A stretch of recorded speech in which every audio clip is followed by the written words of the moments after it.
140 grams, it's cool. 9-year-old Mikita collected bottle caps for a week. He says as soon as he found out about the workshop, he began to sort garbage at home. He also motivated his parents and friends to join him in his hunt for plastic.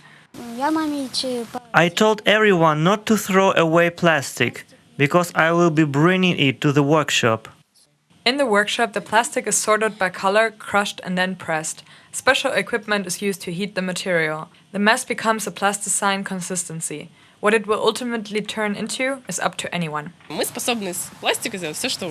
We can make anything from plastic, but we are limited to 4 types of plastic. This machine prints flat sheets. From plastic, we can create the same things you can make from wood, folding tables, tabletops, and so on.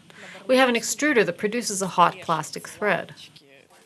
Plates, baskets, clogs, bags and floor lamps. The products are sold on the internet. Vases cost $10 each. And for customers from Kiev, the craftswoman made 2 benches. Each was sold for a price of $400. The price of the product depends on the amount of recycled plastic used, the energy consumed, and auxiliary materials. This is the blank for a wall clock. That is, it will be a real working clock. It took us 200 bottle caps to make it.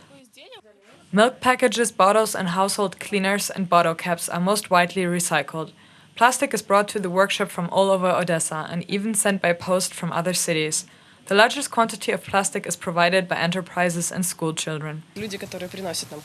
We have a funded system for people who bring caps or bottles. We work with plastic number 2. You can exchange caps for products, and you can pay 20% with caps and the rest with money. Nadia is an artist, therefore she calls her workshop an art space. She works along with 3 other like-minded people. The founders of the workshop say they don't work for profit. The proceeds are spent on rent and utilities. The main goal of their venture is to breathe in a second life into the recycled plastic and thus save the environment. Reported by Anna Horodiantseva for UATV.